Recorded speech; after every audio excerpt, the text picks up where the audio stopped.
Hi, everyone. Welcome back to season two, episode two of Wicked, where I am handing over the mic to brave, beautiful women who have survived domestic violence.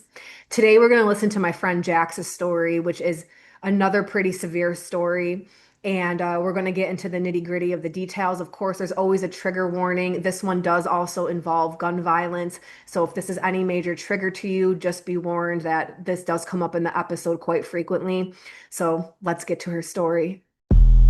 When women dare to fully be themselves, to rise up as the divine beings they are, to operate in their magic, their sexuality, their power, they are always labeled one thing: wicked. Hi, everybody. Welcome back to another episode of Wicked. Today, I have another guest. This is my friend Jax. We met years ago, back in like 2017 or 2018 on Instagram. She actually started out as, I think, one of my clients, right? Like tarot reading clients. And Yes. then, yes, and then we have really close belief systems in our spiritual paths. And so, we've been talking ever since, and we talk a ton all the time now. And her story, she actually reached out to me when she was going through her DV survival and what was going on. And she reached out to me. Oh, I'm getting chills right now. I remember her reaching out to me and being far away from her because she was in Texas at the time. I'm in Florida. I was like, how do I help her from a distance? Like, you have a new mom, and like, I was understanding everything she was going through. And like, I was like trying to reach out to people I knew in Texas to see if there was any way to get her protection. And like, the feeling of helplessness, like, I hate that. I hate that. Like, like, I wish I could just fly out there and fucking help her. But I was in the swarms of my own shit at the same time. And I'm just so, it was pretty intense. So I know some of her story. I'm hearing details for the first time with you guys with a lot of this stuff, the more deeper details. But I feel like I can help now, at least with a platform, to get her story out. And so that we can really, again, give women that place to help other women through their stories, to heal by finally getting it off their chest and telling their whole story. So I'm really excited for this. So welcome, Jax. Thank you. Um, so let's first talk about how and were you guys married? Yes. Okay. So how you first met your husband and where you were at in your life, how you guys met, how he drew you in. They're all charming. Again, like I said in the last episode, they don't be like, "Hey, I secretly hate women. I'm gonna beat you up at some point." But they Um, kind of do. okay, I'm They ready do for the and they don't. story. Right, right. There's a little red flags that you're like, but are you joking? And this is where it's like, as a woman, every word out of that man's mouth, take it serious. Take it serious. So, Right. all right. So I'm passing the mic to you. So, Okay, so I think, just kind of like how we talked about a little bit earlier, I'm gonna go both with how we met, how I got drawn in, and situations in my life at that time. I yes. think these types of things don't happen to people who aren't in very vulnerable places and Mhm. like not aware and not keeping their guard up when they know they should, because ultimately our gut tells us, right? Yes. So, I moved from Miami to Houston in 2018. Not a bad relationship, great relationship, actually. We just weren't in love. And we were together 5 years. In 2020, we broke up. And so in 2020, there was COVID going on. Yeah. There was my breakup, and I had just opened my barbershop in a whole new city where I barely knew anybody. I only knew my clients Yeah. and my coworkers. And so I felt really alone. I felt really like just so alone and so like, I don't know, wanting to find something. And I think that was what made me be in a really vulnerable place. And so I had met somebody, we were going out often, we were kind of talking, which is kind of messed up. But his barber was this person. Okay. So, me and that guy, we just argued a lot. We didn't understand each other. We argued so much. It was toxic. Yeah. I knew it was, and it was just kind of like, mm-mm. Yeah. And so this guy, I met him at a party. We were all like at a little get together at somebody's house, and everybody was talking, everybody. And he was just in the corner on the side, just kind of like leaning up against the corner and like, yeah. And he was so cool, calm, collected, chill. I saw, I practiced Santeria, Ifa, whatever you want to call it. He had his big bracelet, Oh yeah. already like You eye that somebody and you're who like, understands ooh me, la la. somebody who Yeah. understands me. Yeah, exactly. And so I will say my personality before and after that are so different. And I think motherhood is a part of that too. Yes, a 1,000%. But that too. So like we're there at the party and everybody's talking and he's the only one not participating and just listening, giggling, like laughing to himself, whatever.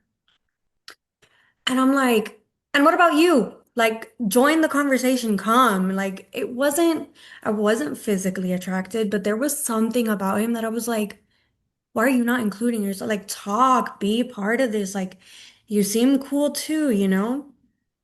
And that night, like, we got along. We talked a little bit. I don't know why. Something in me was just like, do you have a wife? And I was like, why am I even asking that? Like, I don't care. I'm not interested. Right. But it came out, and he had told me his wife and his children had died in Costa Rica, which we will get back to. And so throughout, this was like September. Was talking to the other person who was his barber for like 2 weeks, 3 weeks. And then me and him were forming a friendship and stuff. And he realized he would tell me, like, it's toxic, you shouldn't be in that. And I'm just telling you, like, so charming, so sweet, so like Like as listen if he's looking out for to you. me. Like he's looking at Yeah. me. Like when we would go out, the barber would be like, hey, I'm gonna invite him because I know y'all get along. And it would like, just like make my night. I'd be like, oh my God, yay. Oh, wow. And then Yeah. like we just got along so well. So one night we went out for one of my clients' birthdays. Um, and he was like flirting with some girl, and a little bit of me got jealous. And I'm like, where is this even coming from? But again, kind of like let it go. And I do think that there's other things that have to do with that magical, mystical thing. Yeah. Yeah. But we need to really get into that because I also don't want to be like, that was it. And then like people who are not, Yeah. Yeah. they'll be like, nah, turn off, Yeah. bye. Yeah. That's stupid. That Well, doesn't, I'll address that too in a little bit. yeah. So, so then, just after that, we're talking, we're getting along, we're cool. And he had like told me to go to his house and hang out. And I'm like, okay, yeah, cool. And I was already like, I'm not talking to the barber anymore. And so I go to his house to hang out and everything's cool, everything's great, whatever. But I'm realizing there's like an other idea on that side. I'm like, Okay. okay. And I wasn't uncomfortable with it, but I wasn't comfortable with it. Well, what do you mean by another idea? Like on his side, like him Like like pursuing romantically, you? like pursuing me, yeah. Okay. And so I don't know, his friend was there living with him, and then it turns out his friend is my godfather's wife's cousin. Okay. And so we were just like bonding over that. And then I had to go to work the next And day. so just so you guys know, she's talking about her godparents and her religion. Yes, Yes. yes. So then it was getting late. I'm like, I should go home. He was like, no, no, like stay here. I'm way closer to your shop than you are, which is true. I was about 30, 40 minutes away and he was 10. So I was like, oh, okay. He's like, go in the room, lock the door, like do whatever you want to feel comfortable. And I did. And then lo and behold, someone comes in and I was so asleep and so like whatever that I was like, oh, and we cuddled for a bit and then led to other things and then boom, feelings happen. Right. So from there, things are just, AKA hormones happen.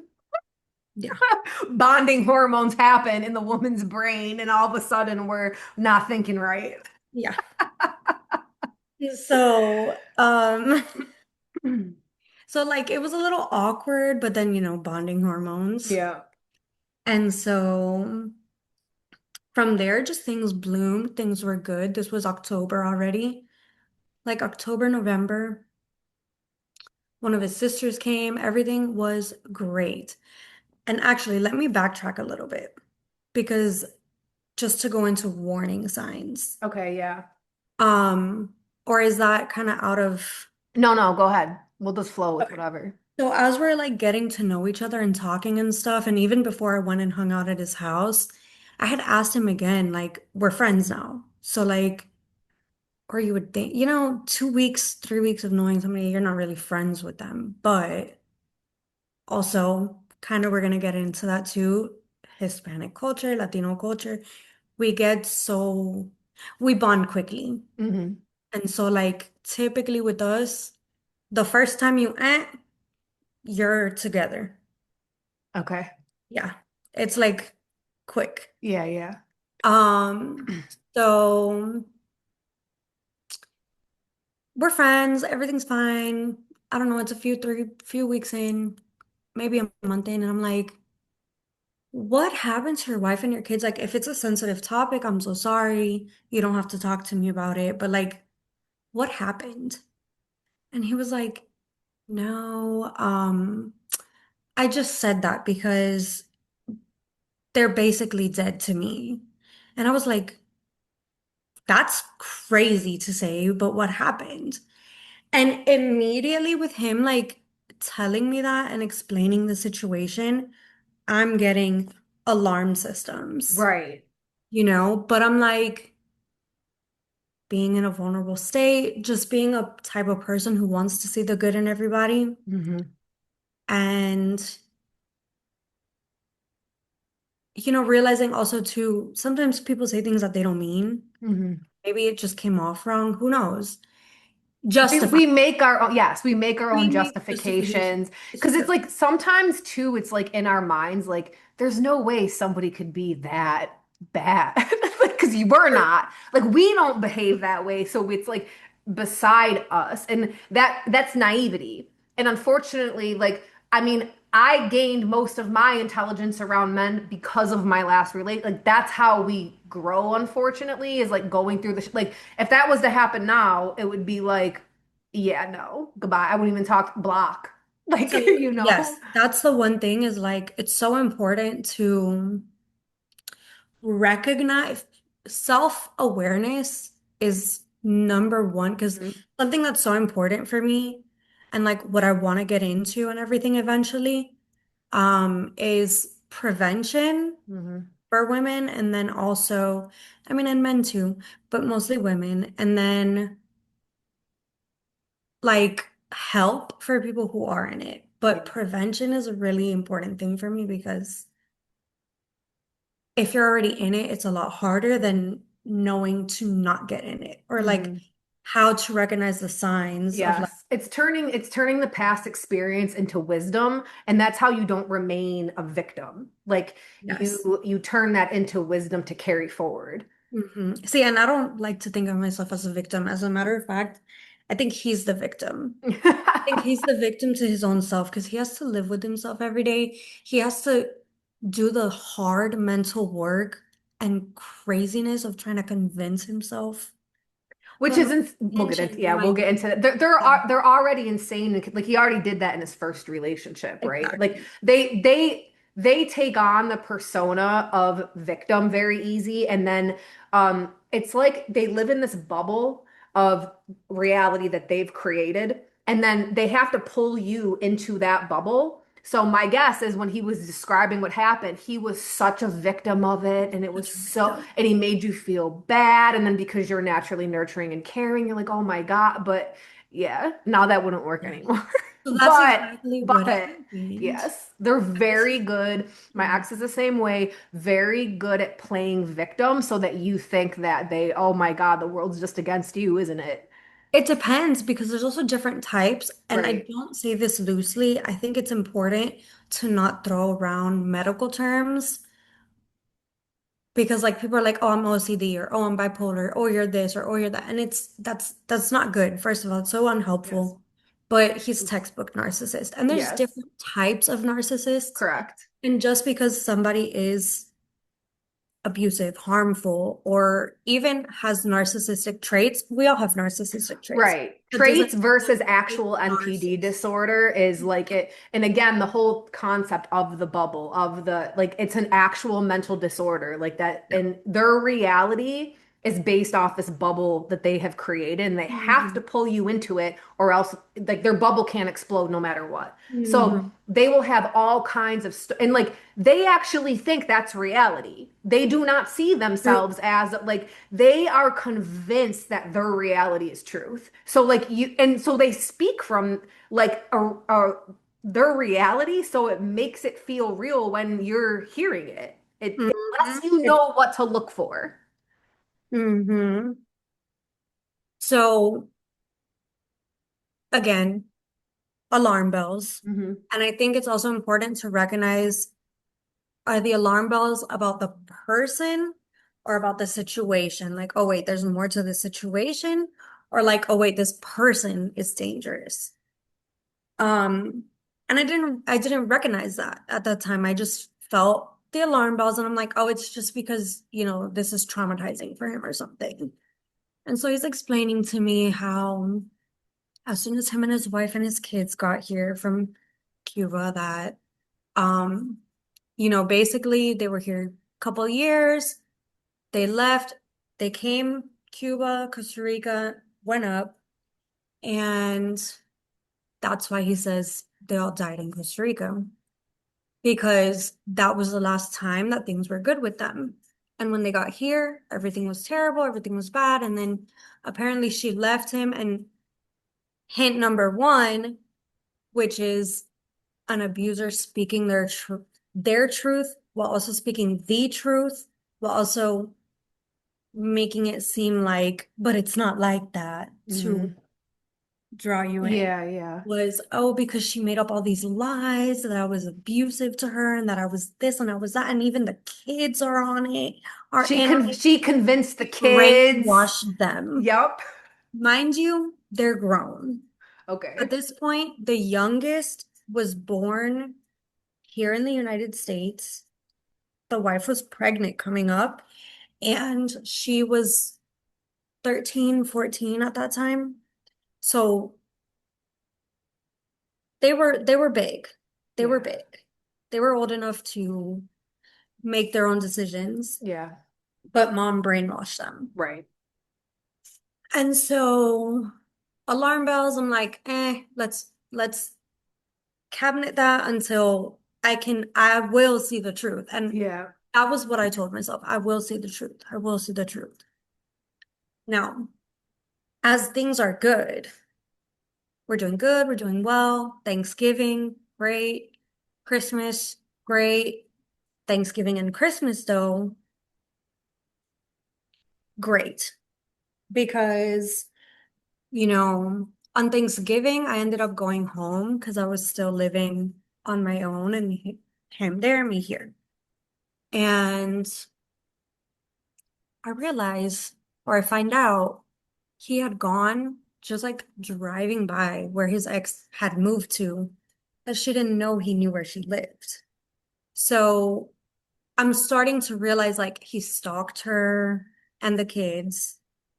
And then, he's trying to look out for his kids. And like she left him to go be with a woman, supposedly, which is a complete lie that I don't know You at know, this. I've heard this lie out of like true narcissists' mouths more than once. It's like a it's like, sometimes I think they're like robotic programs that are like implanted in narcissist brain. Oh, They follow the same script. I'll get Okay. to what my reason for leaving was of quitting Okay. him, and then also he had married a girl after this Okay.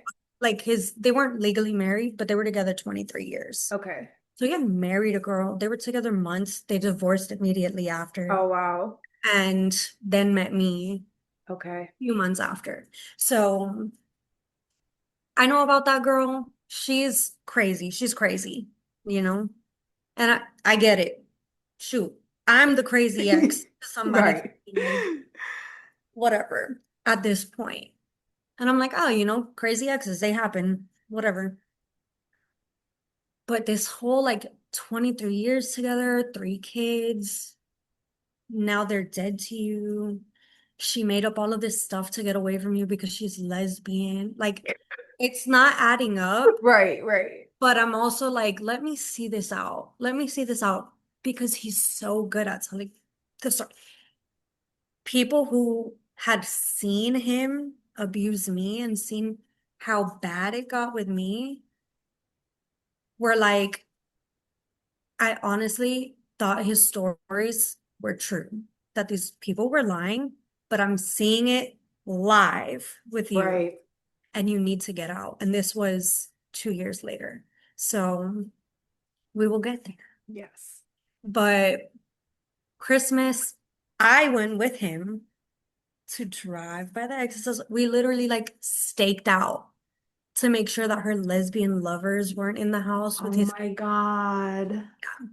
And I'm here like, part of me know like internally war. Just like Yeah. this is wrong. This is weird. He's stalking his ex, not his kids. Like, but then I'm telling myself, you're being a crazy, jealous girlfriend. Right. This is where women we blame like people don't understand the internal dialogue because women are literally taught to constantly blame themselves. So it's like there's always this thing where we're like this isn't right, but then we blame ourselves for thinking that. It's a very weird thing that goes on like internally with us. Patriarchy, Hmm. protect the man at all Yep. costs. Exactly. Um, and so again, just like as part of prevention, as part of like when you're getting into it or in it, realizing the signs and like if something is off, don't convince yourself it's not. Yep. If Don't something blame your trauma, your leave trauma, and jealousy. you want to know Don't. what? If you're being a crazy jealous girlfriend, you are being a crazy jealous girlfriend. Yep, just do it. That make you Just do it. Yep. find somebody that won't make you crazy and jealous because there are people. Hmm. That was another thing I've always fought with that since like really young is just like also part of being vulnerable and like not healing that. My father was never in the picture. My mom, love you, mom. You're beautiful. You're wonderful. But I don't want to say she never gave me a mother's love, but I'm going to say that for lack of another way to say it. We weren't, it wasn't what I thought as a kid I should be getting. Yeah. And so I just always looked for that. Right. And then when I had somebody, I'm like, this is it. Like, who else is gonna love me? Who's gonna love me the way? Right. And so then you don't want to let that go. So that other inner battle, because it's like, I finally got the love. Because like you, as a child, you chase down from your parents the love, like, why won't you love me the way I want?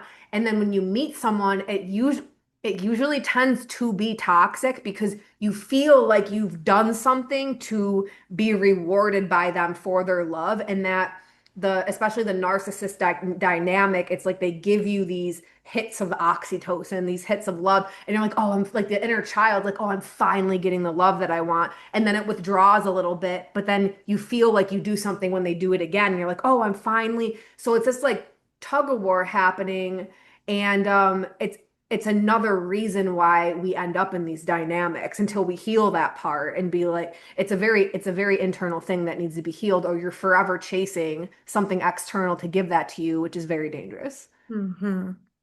It is. And I think like a lot of people go through that. Oh, So, almost everybody. and especially women, Yes, yes, especially women, yes. because I feel like women have a hard time because we just beat ourselves up, Yep. women. We have Yep. such a hard time loving ourselves. Men, it's so easy for them. No, let me take that back. They're good at acting like they love themselves. Yes. Yes, that's true. So, and it just kind of goes back to how, even in the podcast and all your posts, you talk about how like patriarchy beats down both men and Yes. It's a corrupt system in general. And right now it's patriarchy itself that's keeping men and women separated, which is also very detrimental to the healing of both of oh, us. Because it's keeping men in their ego to keep away from women who are trying to heal. Like it'll all eventually, but it's going to take a lot of years. mhm. And so like that day on Christmas, we saw his oldest child, his son's girlfriend, getting like gifts out of the car to like go put them in the house. I guess they were asleep, whatever. Like she was getting the gifts out of his car to go put into the house. And he just started like my ex, he just started bawling. Like he was like, oh my God, they're still together. And also, I'm remembering this now, the car that was his son's car was bought from who he said was his ex's lesbian lover. Now, the car, I will say, had something to do with somebody that was helping her to get out of the relationship. Okay. So I'm putting together the things and I'm realizing, but I didn't know that at this time. I'm just like, Right. lesbian lover's car. And now her son is driving it.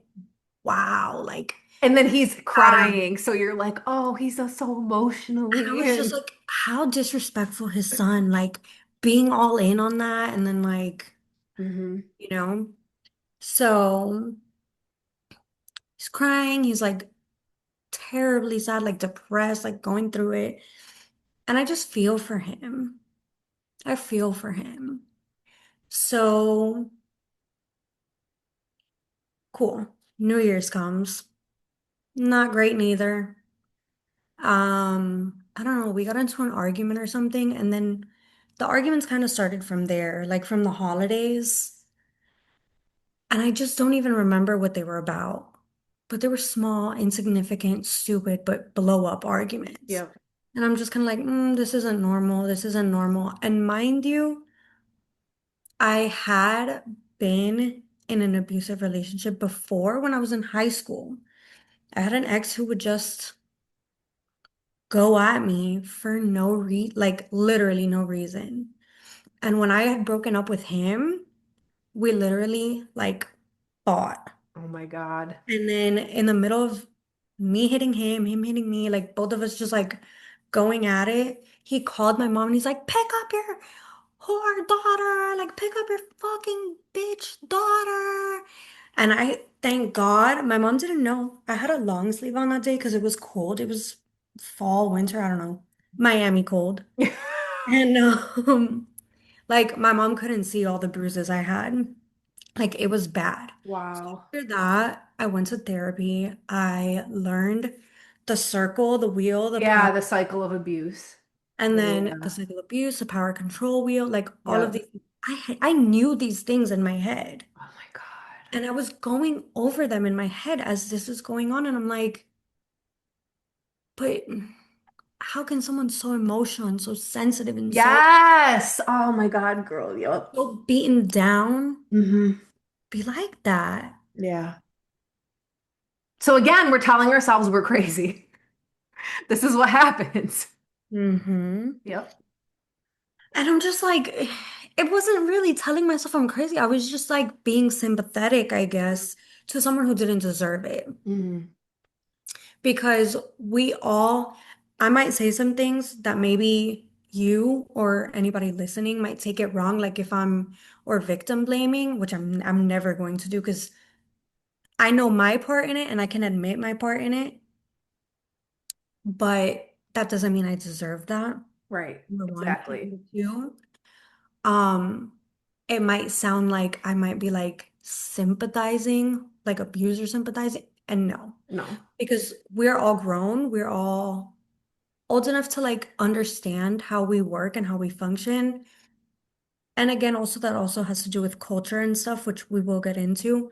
But like we can all work on ourselves. We can all Yes, admit, we're vocalizing the psychological internal process that goes on.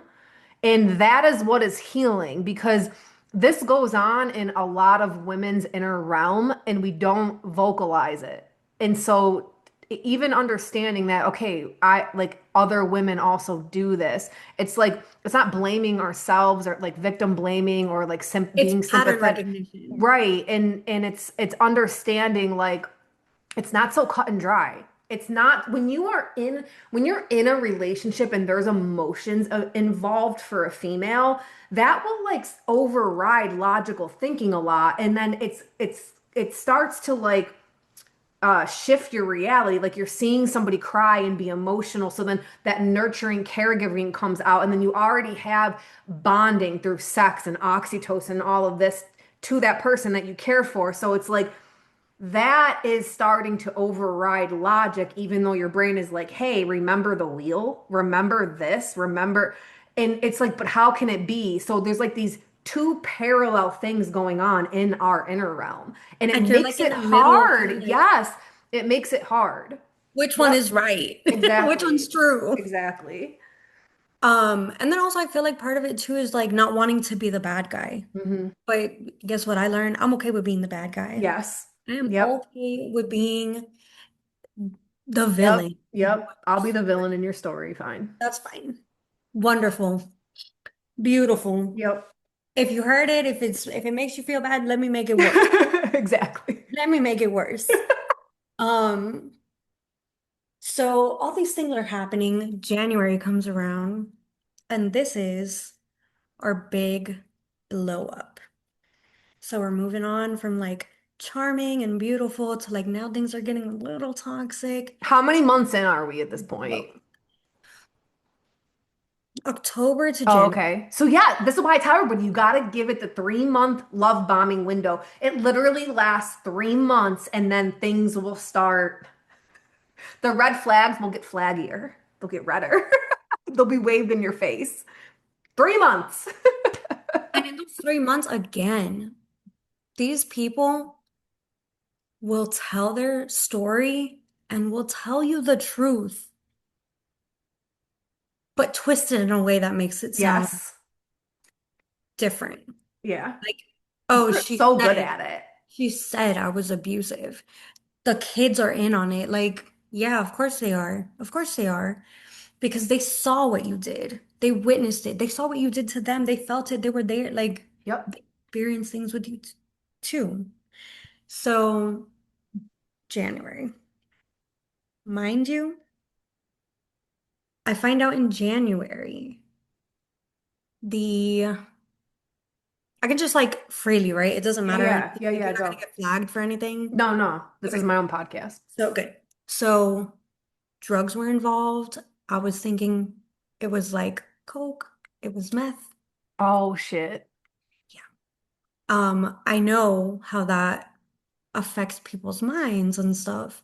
And when I found that out, that caused a huge fight. Yeah. This was like, how can you be doing that? And he was like, oh, I'm gonna quit, I'm gonna quit. And like he was so good at making it seem like it's just social. It's just like, You don't socially meth around. and especially not with Like you a can't. can Oh God. of like a can. No. So I find that out. And then I'm just like done. I'm like, I don't want to deal with this toxic stuff. I don't want to deal with any of this. We get into a huge argument. He's over there. I'm over here. And I'm like, that's it. I don't want to see you again. I don't want to talk to you. Like, we're good. I block his number. Comes knocking on my window, knocking on my door, calls my mom, And my mom calls me and is like, he just wants to talk to you. And like, but he is aggressively like banging on my window and like, open. And I'm like, and then it goes from aggressive to like, please just open the door. I don't want to fight and yada yada yada. And then my mom calling me and telling me like, just open the just talk to him. Even if you guys end things, just talk to him. Oh, And I wow. was like, okay, because back to trying to like Coddle the not man. understanding how evil people are. Right. How can you be so evil to get my mom involved? And trigger warning, it's gonna get bad. He is methed out. Of course. Black. Oh my Black. God. There's no like this white, none of that. It's black. Like looks like a whole demon. Okay, like scary face. And he's just like, oh, like starts off sweet, calm. My mom's also on the phone. Once I'm disarmed, I'm like, all right, mom, we're gonna talk things out some more. We'll call you back. I'm also thinking I'm a little hot-blooded. So I'm also thinking like, okay, things are calming down, like we're being real sweet to each other. Maybe we can have some makeup fun, you know? Why am I gonna have my mom on the phone for that? So I'm like, yeah, Mhm. yeah, mom, we're gonna keep talking. And we were gonna keep talking. It was like a switch as soon as I got off the phone with my mom. Give me your phone. Boom, my phone. And just like going crazy. I don't even, honestly, I'm so glad that I have healed from this because I know things were said and done that like I don't want to remember, but I remember the very major parts. Mhm. So it goes from taking my phone, taking my, I'm freaking out. I'm freaking out. He took my phone so I wouldn't call the cops.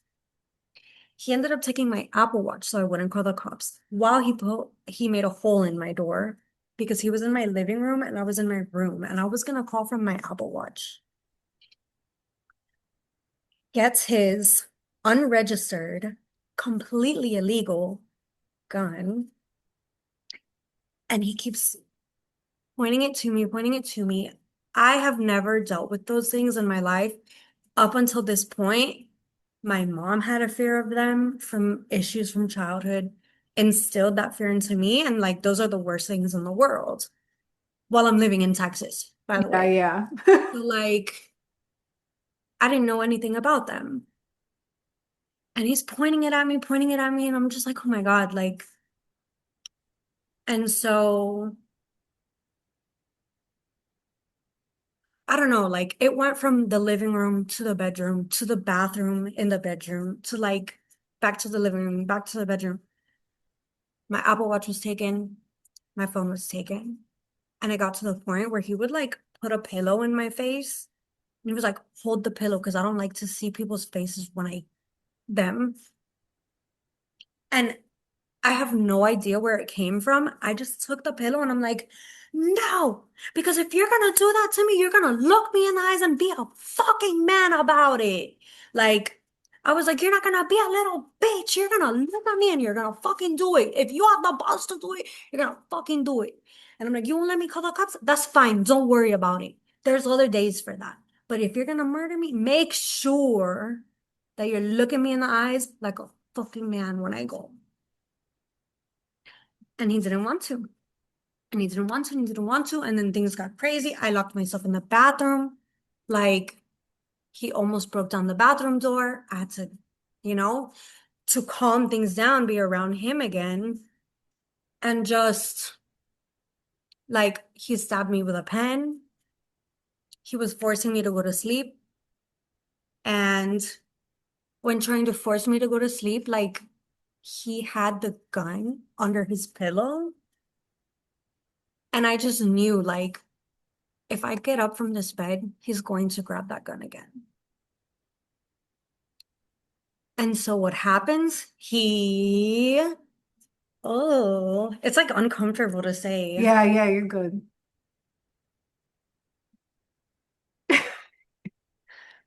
And I'm just like, I just gotta get through this. Like, I just gotta get through this. Wow. So that brought up some feelings. Um, I had to go to the barber shop the next day and he was regretful, crying, apologizing. Like, mind you, this was like 4 or 5 in the morning and I had to be up at like 8 to go. Took me to the barber shop because he was scared I was gonna call the cops. Stayed out there. And I don't know how I went in my own car and he went in his. So like meanwhile, I'm calling my mom, I'm telling her everything that happened. I'm like, it's all your fault. Like you told me to open the door for him, which in retrospect I shouldn't have done because how horrible must she feel that all that happened because of her convincing me to let him in. But I'm like, she's like, what are you gonna do? What are you gonna do? I called one of my friends who all her family are cops in Miami. Her dad, her husband, like pe ton of people in her family. And I go, what do I do? And she goes, in these situations, it might be safer for you. She's like, his ex was with him 23 years and she's still around. You're good for another couple of months. Like, you have to escape and smart. You can't just end things because maybe he'll go to jail today and then tomorrow he gets out and he knows where you live, he knows where your barber shop is. It's not just a job, it's your business. This is the scary reality of these situations. And so when people are always like, why didn't you just leave? Because it's dangerous to just leave. So, okay, here's a couple of facts that I found out while in the process of making my exit, my great escape, I call it. Hmm. Um, it's always more dangerous when they have an inkling or an idea and when you're in the process of leaving. Hmm. It's always more dangerous when you've already left. Hmm. And I can't remember the exact statistics of percentages and numbers and ratio, why, but it's always significantly more dangerous getting out, which again goes back to why I think prevention and early intervention is so important. Hmm. Because if they don't get to that point with you, they will maybe not just leave you alone, but they will just leave you alone Hmm. to an extent. It won't be a nightmare and you won't feel like you're having to look over your shoulders. Yeah.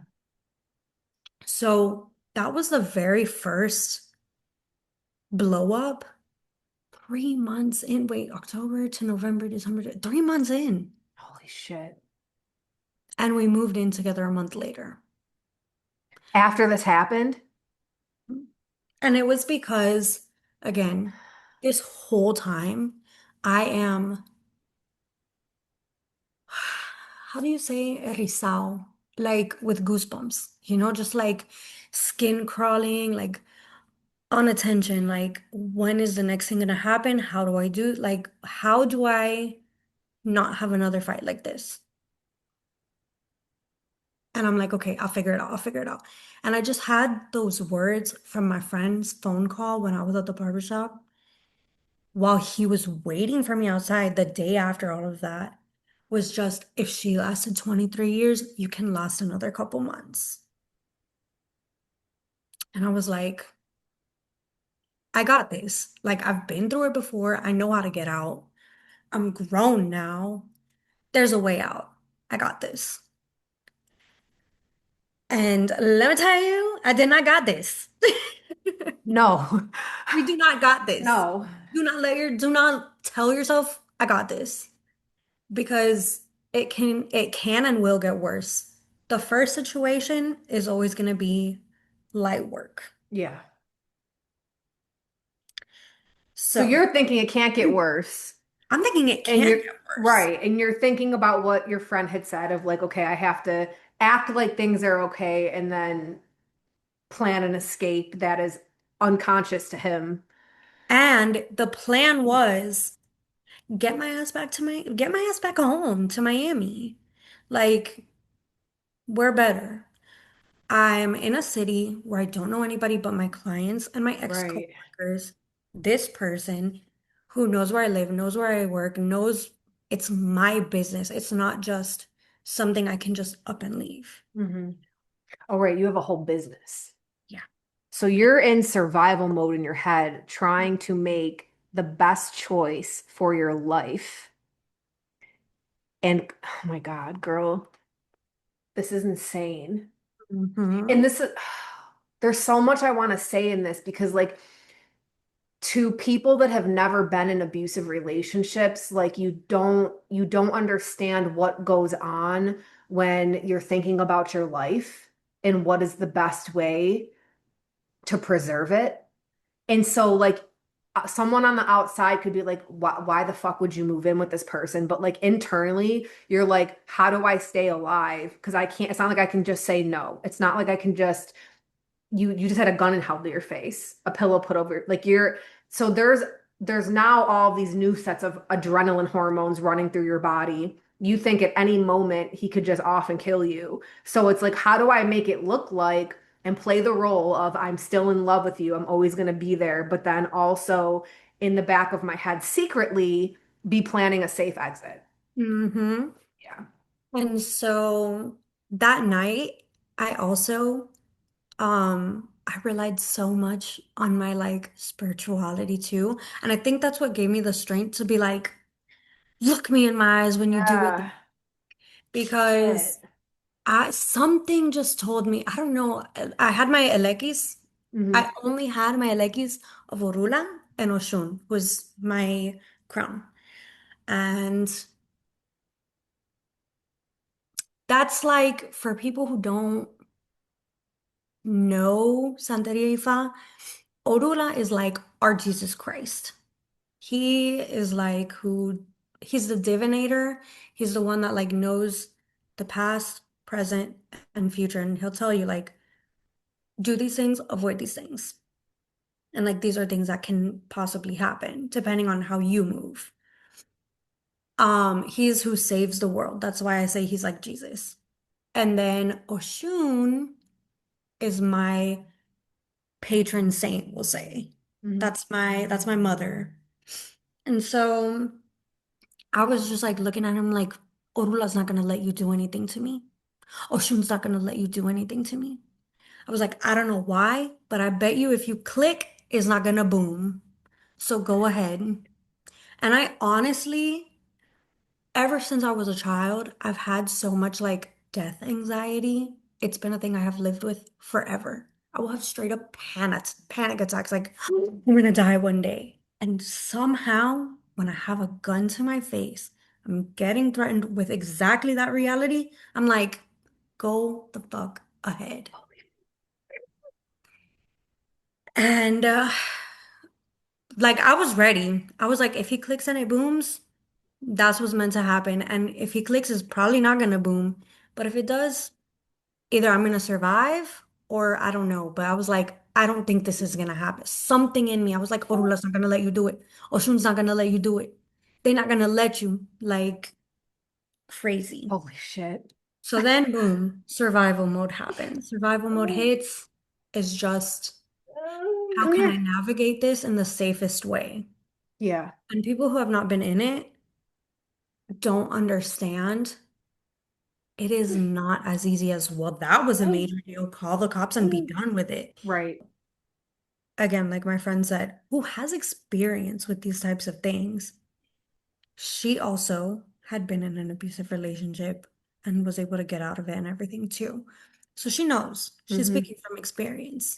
At the end of the day, the law can only do so much, and there's not really enough laws to protect women because, like, even in, my situation, other interviews, people that I've been in contact with over this, like, even just getting a restraining order is hard.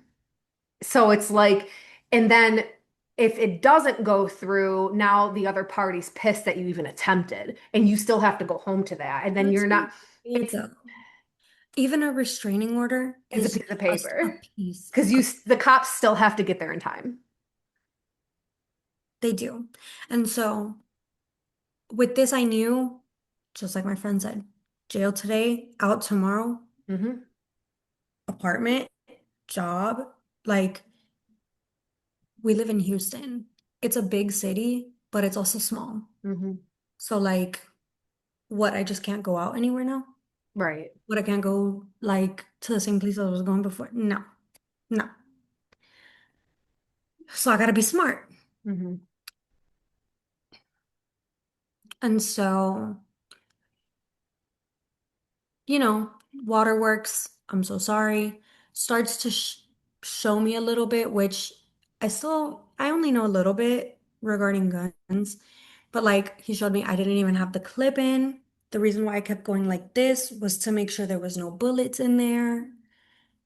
There wasn't. And He's trying to save himself by being like, I was just trying to scare you with my gun. that's exactly what it was. Just trying to scare you. And I was like, that's a crazy way to try to scare somebody. But okay. Like, not okay, not accepting of that, but let me, okay, okay, and let's Hmm. move forward because I know I got to do whatever it takes to get out smart. Right. And so, in retrospect, hindsight is 2020. I feel like, and this is spiritual and woo-woo, but I feel like things happened exactly the way they needed to. Because I do feel like had I not had my child, had I not had my oldest, there would have been a point where it would have truly been life or death. Because I feel like having a child made him like, well, that baby needs her. So it made him hold back a little bit.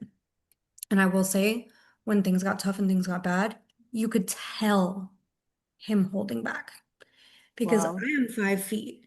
This is a 6'2" stocky, athletic, judo, jujitsu, martial arts his whole life.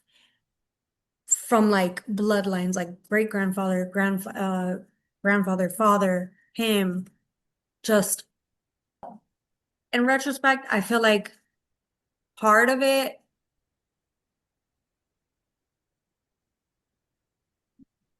I don't know how to explain this. So like, I feel like in life, what I believe is that this is also based on like teachings from our religion and then just personal beliefs.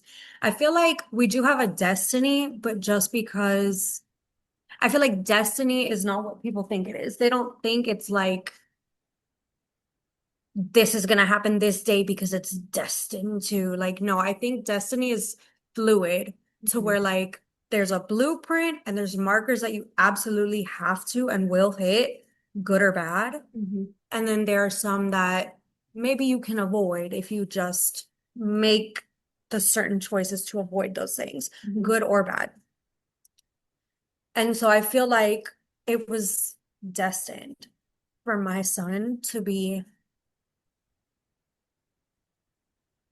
just here, obviously, number one, because obviously he's here.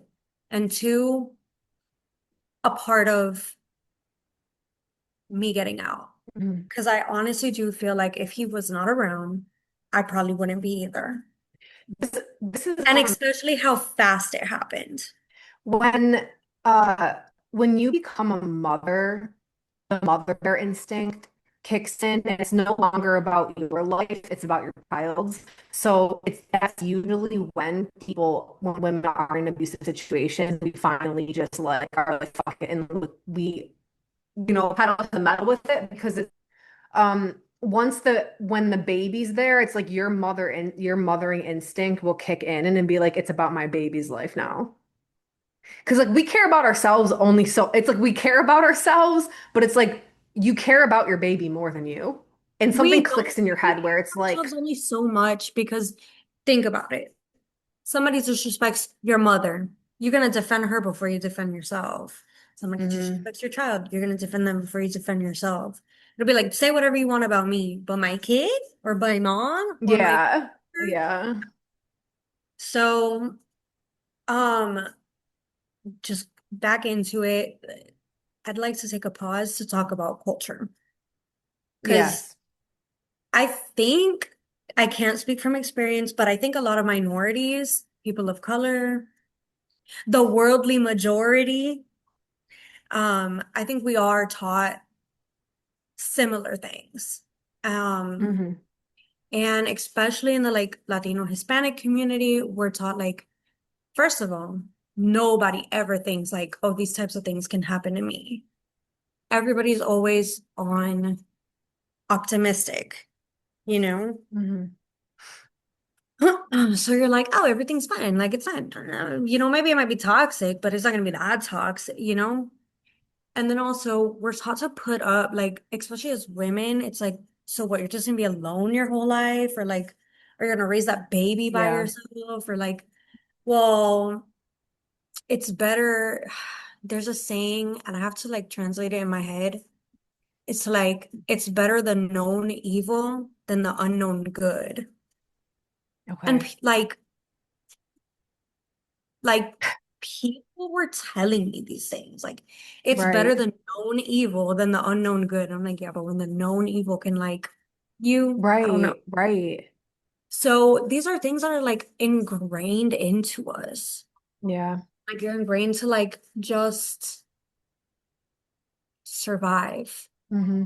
Like survive in suffering, basically. Right. It's so normalized because it's better to have a husband than it is to be alone. It's better to have a husband who's a piece of shit than it is to be alone because you're going to be miserable alone. And like, how are you going to do it? Right, And I right. That we think, can't survive. It's that thing that like, oh, you can't survive on your own, and it's hmm, terrible to be alone. Like the worst case scenario is that you're old and by yourself.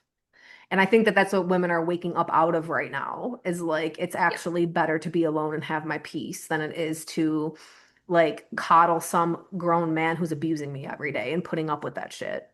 Hmm. And we live in a day and age today where women can go get their own, it's legal for us to go work and have our own bank accounts and our own credit cards and we can support ourselves now. So where we used to have to stay in these abusive relationships because of utility of a man, we don't need to do that anymore. So it's we have the option of leaving.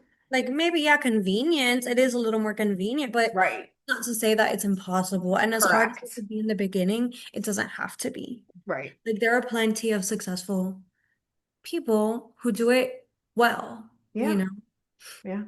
So all of that, and then just like those things in your head, like, oh, but you're gonna be alone, you're gonna be alone forever. Oh, and then this one really hit me. And I don't know if this is a thing anywhere else, but it's like you lose your value once you have had children. Oh yeah. That's It's like, oh, that's that's what they put out there. Yeah. No yeah, one's gonna want you as a single mom. like, baby, they wanted me pregnant. I So, know. I fucking love you. so,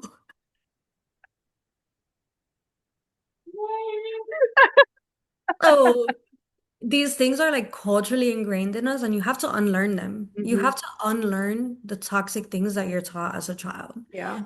Because it's not always good for you. It's not always better, and it's not always the best. Yeah. Um, but then after January, I was on edge constantly, just like, don't make waves, don't make waves. Yes, yes, everything's wonderful, everything's great.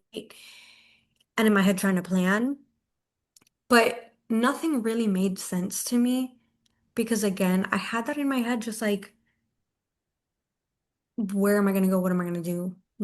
Even if I go Yeah. to Miami, he knows people in Miami too. Hmm. And I honestly do believe he has people or person or people. And I honestly believe he's crazy enough too, if he hasn't. Yeah. Um, so, and that's not just my own beliefs, that's people close to him that also feel the same. And so it's really crazy also how people will know that this person is like this and not warn you, not see it, or even have hope that you're the one that changes them. And it's not your job to change anybody. Like No. And most don't change. This they're is how like they are. They're fucking hardwired, man. if they're They don't like want to change. This is how and they've been like that, right. let them. So January, February, I'm trying not to make waves. There was an issue in my apartment where like the bathroom upstairs kept leaking and kept having a hole and kept leaking. So he spoke to the office for me, which I appreciated. It was actually something really nice, but it was also a manipulation to like figure this out. We've tried to fix it for months. It hasn't been getting fixed. If that thing falls on me, imagine like y'all will have a much bigger problem than having to fix bathrooms, you know? And so they moved me to a bigger apartment for the same price, and he decided I'm moving in too. At this point, I'm like, when I go to Miami, it's not gonna matter. So Right, right. don't make waves, don't make waves. Yeah. February. Let me get you exact dates. February 2021.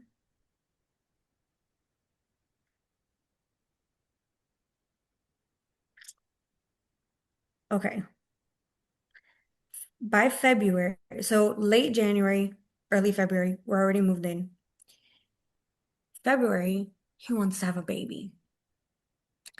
And a part of my like biological clock wanted to too, but I just kind of knew like, maybe not with this one. And I said I had agreed because a part of me really did want to, and a part of me, I don't know. I have no idea how to explain it. I wanted it, you know? As crazy as that sounds, I wanted it. My expectation, I had a friend of mine. She has a daughter who is 3 weeks older than Jordan. It took her 10, 11 months to get pregnant, and it took her giving up on trying. Hmm. And so she's younger than me. I don't know. I know that's not how it works, but in my head, I'm like, she's younger, so she's more fertile. So, like, it'll be harder for me. Yeah. This is perfect. Try, Right. and then I won't end up pregnant, and then bye, and then I disappear, like when the time is right. No, ma'am. February 21st, 22nd, I find out I'm pregnant. So just one round. One round. And we hadn't been careful or anything before, but it was just something about, and this is also why I say I don't want to put that on my son, and I would never tell him like that because I don't want him to have that pressure. But that was my savior. And so the night before, Sunday night, I was just so exhausted, so exhausted. And I fell asleep. Monday, I'm blocked because why are you going to sleep so early? You used to be on the phone with me till 3 o'clock in the morning. Why are you so tired? Oh, who are you talking to? You know what? Go ahead. Okay. And to the point where I told him, go ahead and block me, and I hope you block me forever because I don't care. I'm tired. You're not gonna keep waking me up out of my sleep because I'm tired. Mhm. Now we know Tuesday morning why I was so tired, but I'm still blocked. And now I'm panicking because how am I going to do this alone? Mhm. And things in my barbershop weren't going as well because I prioritized being around him, making him happy to not make waves than my clients. And like, it just, I wasn't taking care of my business the way I should, which also we realize manipulation tactic. Yeah. Yeah. And now I am pregnant. So how? For real, how? And so don't make that sad face. This story has a happy ending, girl. You know it. So, whatever. From there, messaged him on Facebook because I was blocked. Then I realized he might not believe me. Sent a picture of the test. Called my mom because he wasn't answering. I'm like, call him and tell him. My mom had to call him and tell him. He called me crying, like, you're really pregnant, like so happy. And here I am thinking in my, because at that point I was a victim. would not call myself a victim now, but in my victim mentality, I'm like, this is going to be what fixes everything. Right, right. It's gonna change him. And as soon as he got home, beautiful, wonderful celebration, all of his meth thrown out, down the sink, down the drain, like what's that called? The The garbage disposal. that thing like chopped up and screwed up, like gone. And I'm like, oh, this is all we needed to save ourselves. Never have a baby to try to save your relationship. No, no. Um, um, but just in my mindset at the point, I'm like, this is fixing everything.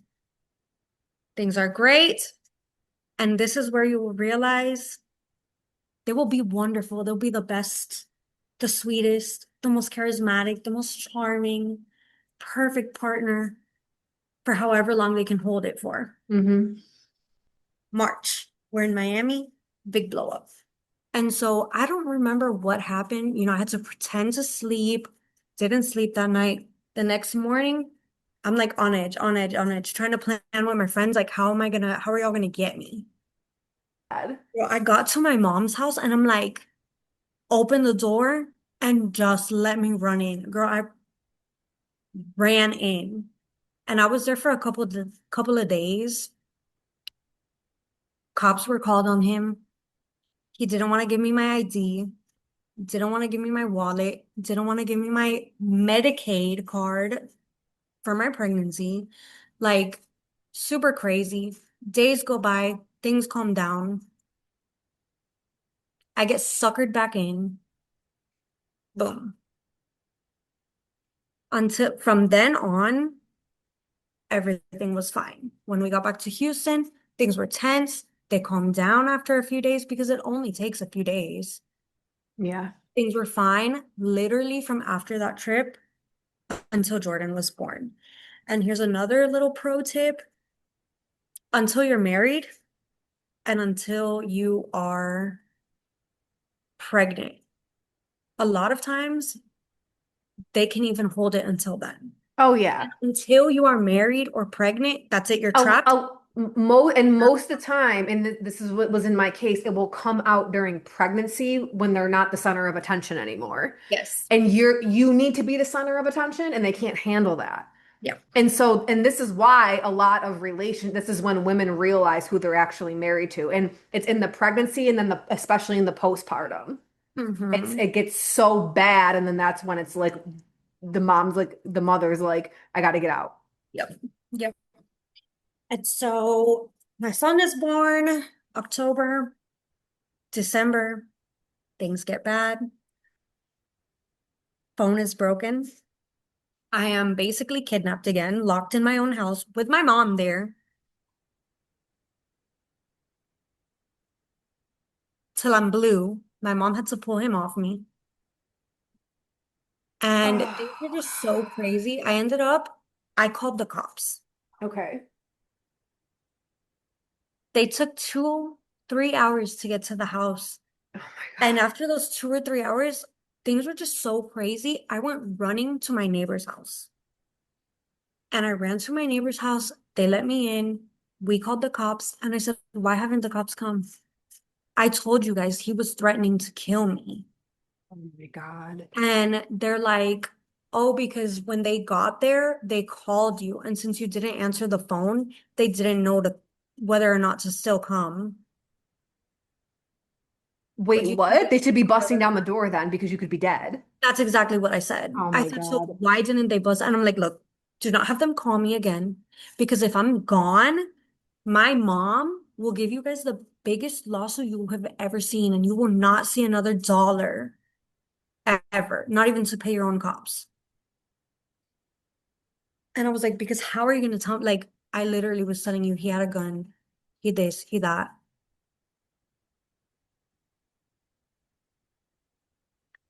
Cool. Thankfully, they had called my neighbor's phone when they were there, and she said, yes, absolutely, go back, go in their house.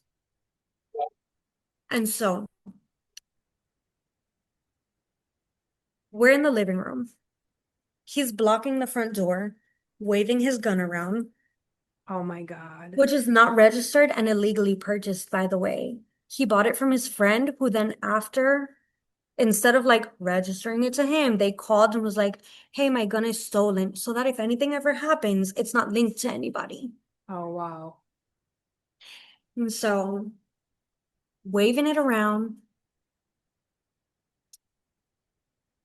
And I'm realizing at this point, I'm not as scared of the gun because I realize there's no clip in there. And I know this, I have seen this trick before. Yeah. So I'm like, my mom's absolutely freaking out. And he had let me know if the cops show up before they can even get in the house, I'm gone. But you're not in the house. I'm in the Oh, house. you're in the house. You're not at your neighbor's. He's in the front of the door. Because I went back to like calm things down so that he doesn't get the idea that I called the cops. So this is where, like, for real deal, justice system gets involved. Okay. I'm being told if the cops show up, I'm gonna be gone before they even get in the house. Unsavable. My mom didn't even want me to call because she was so So scared. scared, yeah. Hard ass knock on the door. I'm in the like hallway of the closet directly in front of the front door. He's blocking the front door, waving the thing around. He comes running this way. I screamed bloody murder because I'm thinking he's gonna grab me, take me away. Yeah. I screamed bloody fucking murder. And my mom opens the door. They're like, what's going on? They take him. Not because of the situation, but because of a warrant he had for terroristic threats for an argument he got into Oh with. my God. Now, he spent a good couple of weeks in there, blowing me up nonstop, me with my newborn child, trying to weigh out the options of like, how do I go about life as a single mother, work, like I don't even know. I'm a first-time mom. I don't know how to Hmm. navigate this. I'm in a city where I have zero support. How do I navigate this? And I say, you know what? Let me figure out. We were working on me like learning the business for trucking so that I could then make some money to help out or whatever. I'm like, you know what? Let me keep doing this just a little bit longer. Just a little bit longer. I don't know. Something Oh in my me was like just a God. little longer and it was so dumb. But again, I do think I think the chips fell where exactly where they needed to. Hmm. Um, so boom, comes back. Now we're going through courts. There's a protective order. He can't be home. He has an ankle bracelet on. He can't go anywhere near me. Nothing. But we're at home living together. And now me going on the truck with him constantly. So I'm with the baby, with him on the truck every trip. Things are great until February, another argument. Things get a little crazy, crazy driving, nothing else.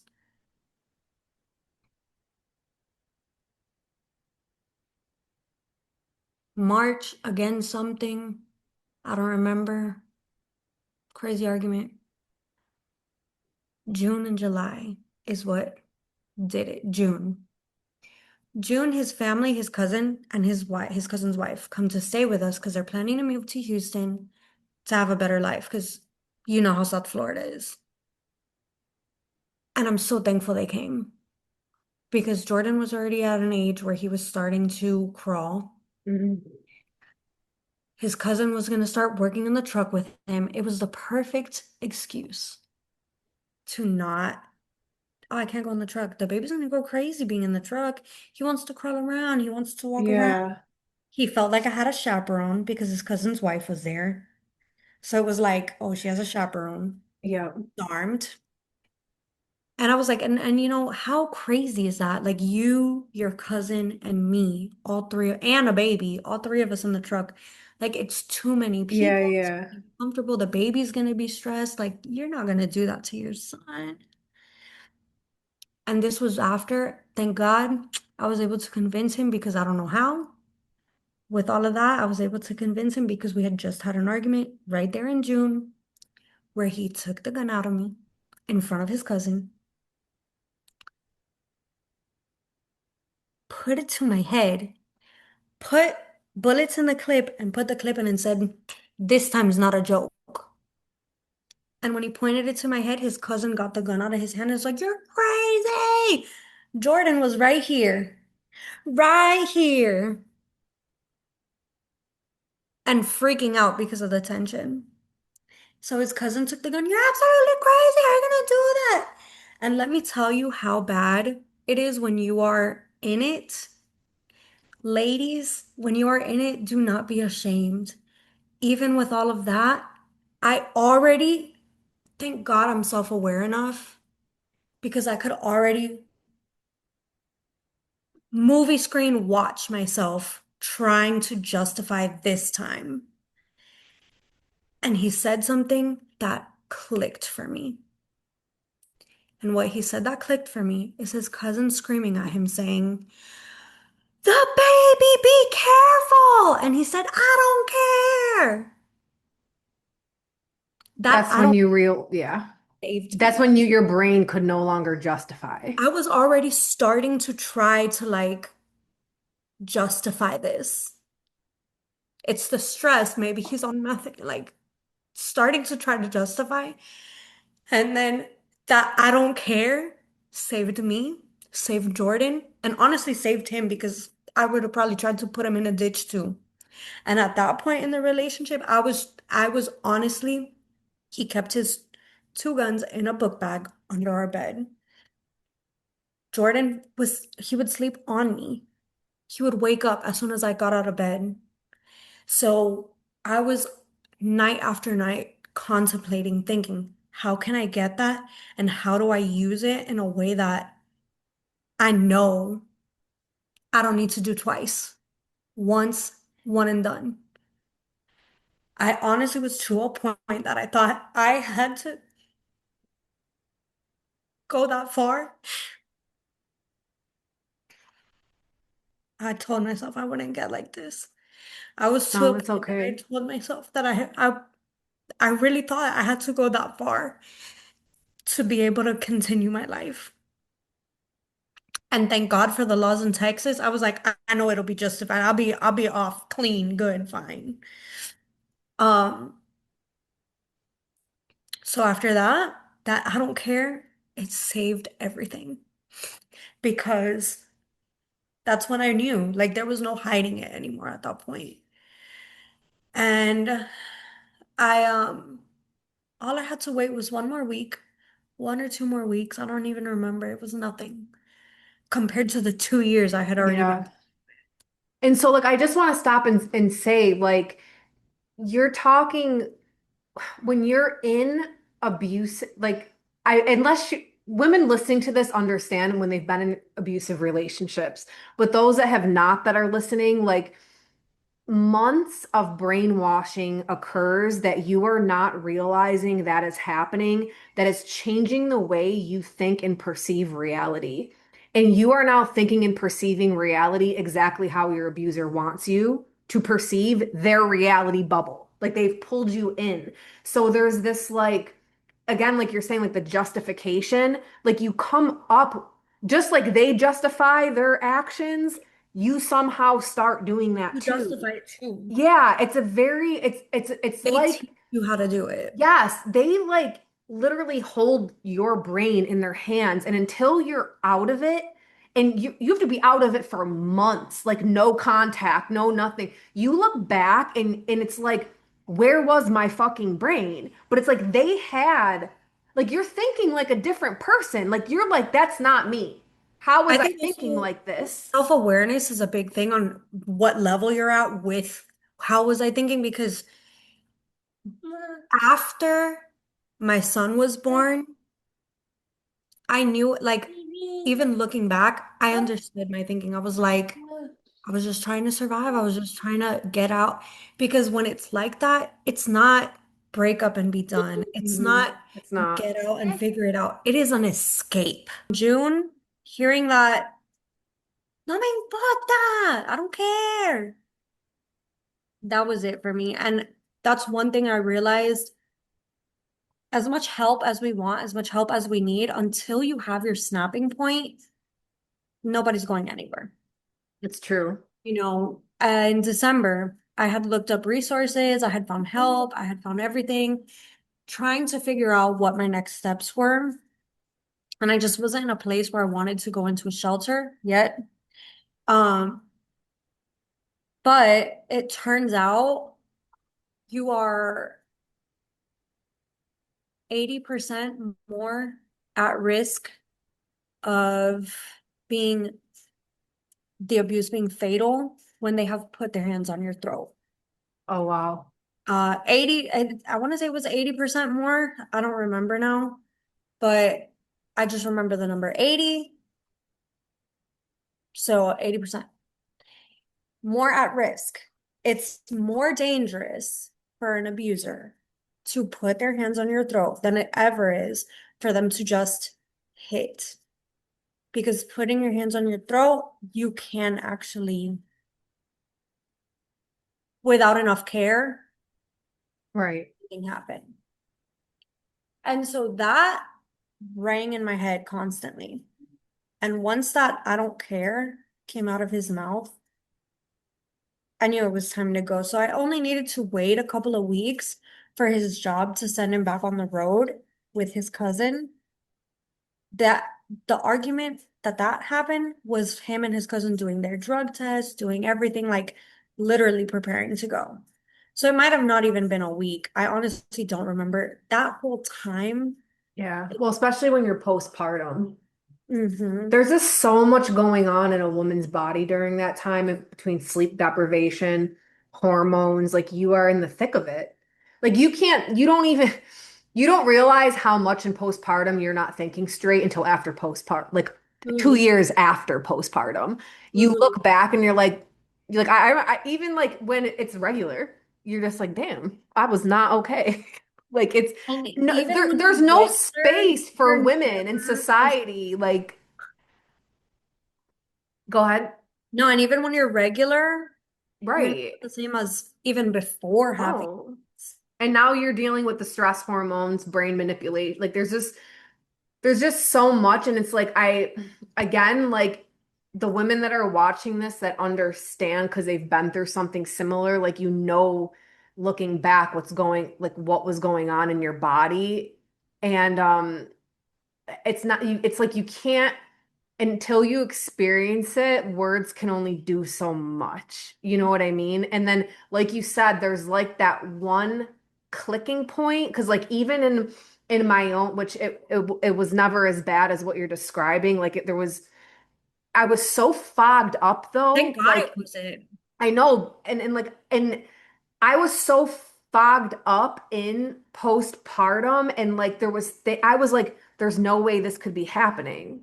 There's no Especially way. since we're together so long. Right. And I It's such a watched great him be a relationship stepfather. before I decided it was okay to have a baby with this man because of how good of a stepfather he was. and for years. Yes, for years. We were together for 7 years before we decided to have a baby. And so, but then like now being completely out of it, out of contact, I can see where even in the relationship there was like mind manipulation going on to make sure he was the center all the time or like that it was just there's just things now that I Yeah. couldn't see when I was in it. Those Especially I intricate was little details. yes, with my situation it was like a little bit over a long period of time until I don't know who I am and I'm basically just a second version of him. It's like it was very just bizarre. And Do I you can know see what? that now. Now that you say that, I remember back when I had met you and like when you would talk, because I met you from your lives. Yeah, I mean, I yeah. followed you, but your lives. And I just Yeah. you were teaching and stuff or like too. And so I remember when you would talk about him and it just always kind of sounded like thinking back on it. like you were taking care of him, like you were Yes. mommying him. Yes. And I didn't even realize it was happening. I'm just like, oh, I'm just being like the good wifey and like Yeah, like, but like and a lot of that manipulation was like to constantly get my attention to him so I wasn't paying attention to my business or the things that I like or the and it's slowly over time and then in postpartum you have so much going on and it's like there's all like when I look back I'm like the amount of abusive stuff that was going on from the time of pregnancy to in postpartum it's just like my brain wouldn't accept it. but also that's something that's normalized, especially again, Latino Hispanic culture. And then you're what, Italian and Okinawan, no? Mhm. So I can only imagine, Male-centered. right? I don't know The Okinawa. wife's position, It is, male everything. you need to take care of your husband. Exactly. Mommy, our husbands. It Yep. is normal. It is what you do. hmm What we're taught. That's how it's supposed to be. hmm And it's not like it's only until now in modern times, and thank God for social media and all of that, it's a double-edged sword. But the good part is we realize it's not normal. You shouldn't be babying your husband. Right. They're grown fucking men. They are grown men. So when All he right, was your escape. yes, when he was out with his cousin in the truck, I don't know what argument started. I went, got a bank account because I didn't have one at this point, and Financial entrapment always happens. no job, closed my business, no bank account. I don't remember what happened with that. And then we had a joint account, but and then so I opened my bank account and I don't know, we got into an argument and he was like, just wait until I get back. And those words did something to me.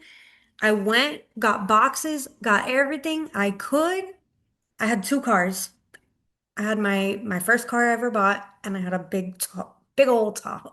Put everything I could into those two cars and two of my friends' cars, out, I gone. think I remember you telling me that. Like, I think we were talking during this point because I was like trying to figure out how to help you. But then you're like, I just got all my stuff in vehicles and we're out. And even then, being out, I went far from Houston. I went 2 hours from Houston. And I would still go back and see him and like maintain contact until I decided, like, no, Mhm. no. So how did you finally like escape with no contact? So escaping with no contact, it actually, he was in jail for a while because of everything. 'Cause I called. When I left, I called and I told them everything. I Okay. got a CPS case because of it, because gun, Right. child. Right. They determined I was safe. I was doing everything to get out. Wonderful, great, closed case. I was planning to go back to Florida. I met my current husband, which I'm so thankful for. I didn't do it right because I was just so scared to be alone that I wanted to find and meet somebody. And then, I met my husband now and ended up staying out there in Texas for him. And the other one was causing issues between me and him because he didn't know how to talk to just our child. It was always, what about you? What are you doing? Right. Oh, 'Cause he has to stay in your head. tell that guy thanks for taking care of you while I was in jail, but like you can come back now. hmm And when I realized he wouldn't let it go, I was like, no, it's time to go. Like I had, and this wasn't the right way to do it in retrospect. I had my husband's support. I had somebody to basically take care of me, even though I was taking care of myself because I was also working and everything. I was just in a more comfortable place where I knew, like, okay, I'm gonna be okay.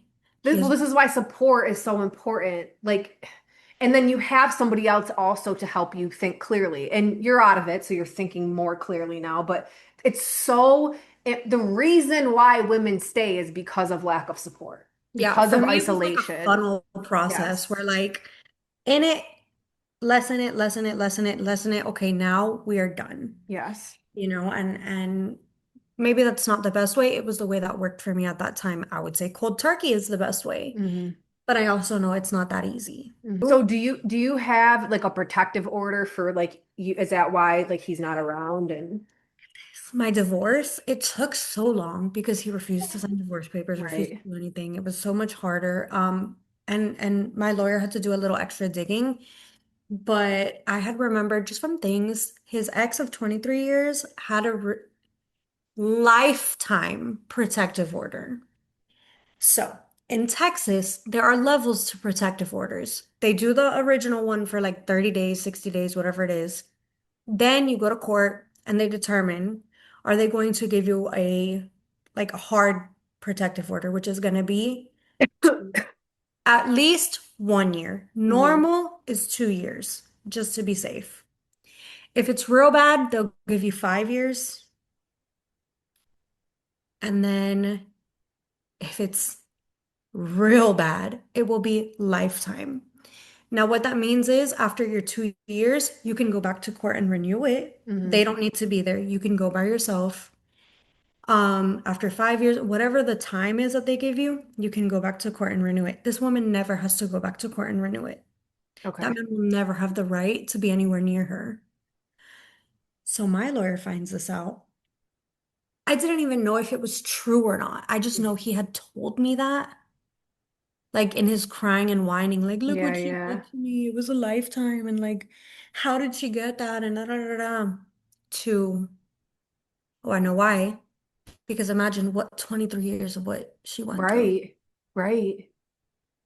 And so my divorce, my lawyer pulls out that lifetime order, which was like this thick, Holy hands it shit. to the judge and said, lifetime. The judge said, lifetime.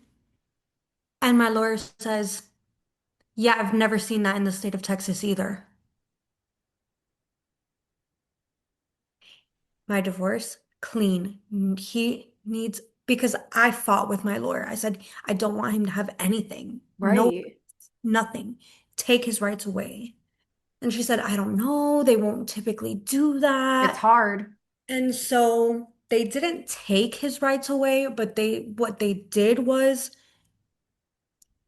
the rights he has are dependent on what I feel at the moment. Oh, wow. So if I say no, it's no. So he has no rights, not by law, but by me. By law, by Wow. me. Right. Wow, that's well, that's good. And I waived my rights to what is that called? Child Child support. support. The Fuck it. At judge that point, who fucking The cares? judge As didn't long want as to. He yeah. was like, are you sure? And I said, listen, you don't know everything I've been through. I don't want to relive it here. But um, It's a way money's it's a manipulation to people way, like this. first of all, the amount of times he threatened to kill his ex if she ever would have put one on him, the way that he felt entitled if she puts one on him to have to see the kid or have to see Right. her, Right. and the way that he wouldn't pay it anyways. Hmm. And it would just upset him more. It would tense the situation more. I'd rather not. Yeah. And he was like, "Are you sure? Are you sure? You can always come back and put it again." And I'm like, "No, Yeah. take it. It's Like better I to waive my just right." And he was like, "You know what? In a situation like this, I understand. If you change your mind, you come back here, and I will give you child support." So okay. wow. Mhm. But so you and your son are safe. Yes, we are safe. You And I really do think anybody going through it, if you have doubts, if you are scared, if you are listening to this with the hopes of getting inspiration, mm, sup- something to help your fear, something to give you that courage, this is it. Like, do it for yourself, for your kids, for your family. Like, do it for whoever you have to do. If you're listening to this with intention of hearing something that's gonna get you out, that's all you need. like Don't let this be that moment that clicks in your don't head. yeah, yes, but also like anybody not in it who is in the beginning phases of it, or like having never gone through it. Hopefully, I pray you never do. Maybe just pay attention to the signs. Listen to your gut. Your gut is Yes. Don't blame yourself. Don't unconvince absolutely not. yourself. Even like the benefit of the doubt things or like there's so many things early on that goes off in a woman's body, but we're like taught to ignore that out of because we're too emotional, we're too whatever. Just listen. Just listen. That's Just listen. exactly where I'm getting with Like it. Just I when I go back, it's just like there was those times and the like my stomach literally hurt. don't But be I was scared. like, oh, it's just my trauma. It's just that. And it's like, oh, I'm projecting my past partner onto this one. Like all this bullshit, which unfortunately, like the new age spiritual community, like really promotes that shit, like in an unintentional way, I think. And it gets this is why I had this big thing of like not spiritualizing relationships. Don't call them soulmates, don't call them twin flames. Don't it doesn't matter if they're spiritual too. They can still be manipulators. They can still like don't be like starry-eyed just because they're part of your spiritual tradition, part of it doesn't mean shit. They're No. still just human beings. And like even when it's like, oh, there was signs for our relationship. No. I can't I was watching a documentary a couple months ago.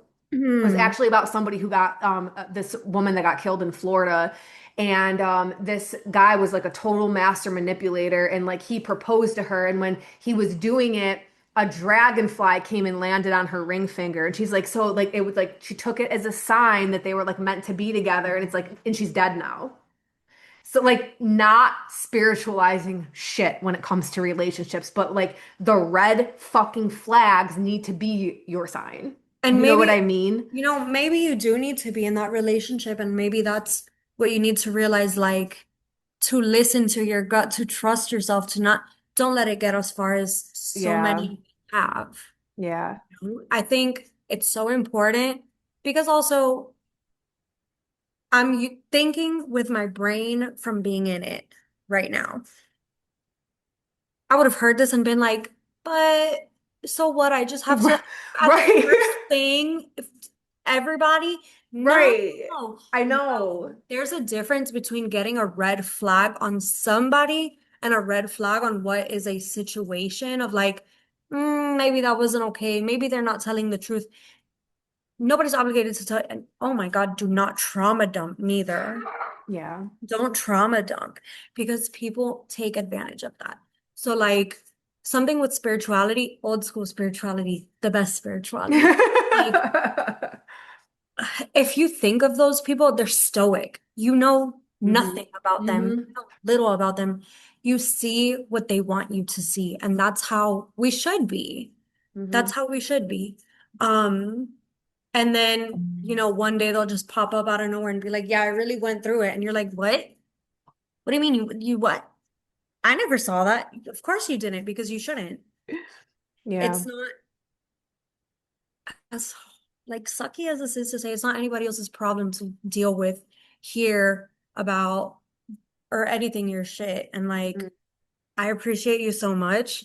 I also know I would handle things a lot different if things were not, because I had no right. I mean, I had the right, but I had no right, for lack of a better way to say it, to be worrying you, my mom, other friends of No, no, mine. no, but see, that And is part of it no, you is do we do need though, support. because that's why we stay. We don't want to bother people. Like we are taught as women, True. don't put your problems on people when it's like, yes, you do need to reach out. You do need to get another set of eyes because there's a lot of like even in my own situation, there was like shame in telling other people what was going on and I didn't want to reach out. But it I wasn't think until I started reaching out that I got the support I needed. with you, I didn't message you until I was already kind of out, right? Mhm. Okay, so then Mhm. that's fine. I think what I meant was more like, again, we go through phases. Studies show that it takes on average seven times of abuse before a woman is out. Mhm. So while you're in those average, and who knows, maybe yours or mine or whoever's is more than seven or less than seven. But when you're in that place where you know you're not ready, I think that's what I meant is maybe I shouldn't have been bothering people knowing I wasn't ready because then people get stressed, Hmm. you know. I But it think. did help me to an extent because people had my location. Mhm. People called me constantly. People made sure. But to the mind of something, not someone, something truly crazy and demented, it doesn't matter how many times a day somebody calls you. If they want to get rid of you, they will. Yeah. I think this is just the importance of women like Standing their ground. making community again because um when we went so like there's maiden mother crone. Crones have seen so much. You know what I mean? They've seen things. Us as mothers have seen things maidens haven't even experienced yet. So like when there's the levels of things and when you're a maiden and you're young and you're not able to see clearly, like having women that are older to help you.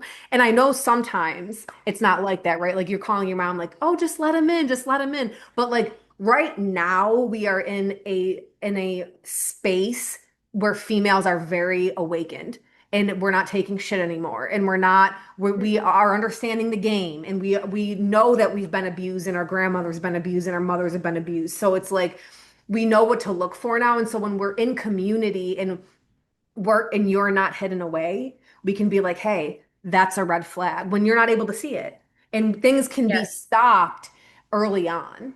Yeah, that's true. That's true. I think, yes. I think, yeah. So we got to stay talking. Stay talking, keep community, trust your gut. Don't be scared to analyze. Am I blaming myself? Am I overanalyzing? Like, am I not overanalyzing? Am I diminishing what it Yeah. could be? Yeah. Is it truly the situation that makes me feel uncomfortable, or is it the person? Because there is a difference. It's hard to recognize, Mhm. but you deep down know you Yeah. recognize. At the end of the day, you deep down know. It's so hard because it's when you yeah, it's just it's easier said when you're out of it versus when you're in it And and here's you're the thing. experiencing it. Yeah. All right. But there Well, is hope. yeah, yes. And for anybody scared to like, oh, I'm gonna be alone forever then. Like, no, I got my husband. Yes. We, And honestly, there's a it's way, better to be alone than to be in abuse. You cannot live like that. truly, Your truly, peace over everything. truly, Well, thank truly. you so much, Jax, Thank for being brave you. enough to I come feel on like here this and is so say all of important. this. Huh? I said thank you. Oh, you're It's welcome. so You're important welcome. to be It doing this. is. Thank It is. you for doing this with your podcast and like putting it out in the open so that women can be there for each other. Yeah, I think it's important for us to hear our stories and to get I think the big thing is women getting rid of shame and guilt over being in a relationship like that because it is still put in society to shame and guilt the woman for staying in a relationship like that when there's so much more going on psychologically inside of us that keep us there, Hmm. you know? Hmm. So thank you again for being vulnerable and sharing. Thank you. And if anybody hears this and they like need to talk to somebody or need help with plans on their way out or anything like that, I'm never on Instagram. My TikTok is Jax Honey, two X's, HUNNY. And then I'm sure you two are probably open to Yeah, hear. yeah. And always, obviously, Community is wherever important. you are locally, domestic violence shelters, you'll be surprised of just how much is available in communities to help with the escape route. There's stuff there. And I stayed in a shelter when I left. I stayed from August until October, we'll say. And it was till September. So maybe July to September. It was 2 months. Okay. I was about to make my 3 months. And it wasn't nearly as bad, as terrible, as sad, as depressing as I thought it was. And Okay. actually, they had a lot of resources. That's awesome. So helpful. That's awesome. And they're so private. Like security is top tier with them. Wow. That's amazing. Yeah. Good. Yep. Nothing to Good. be ashamed of. Nope, not at all. You do what you got to do to save your life. Mhm. All right. Thank you so much, Thank Jax. you. Want to be part of an online community filled with other badass women supporting each other on their wicked journey? Check out my online community, the Wise Woman Network. We have classes, courses, online community meetings, and more. Activate that sleeping goddess within and unleash your divine power. Join me today on a free trial to all my listeners. Link is in the show notes. I'll see you there.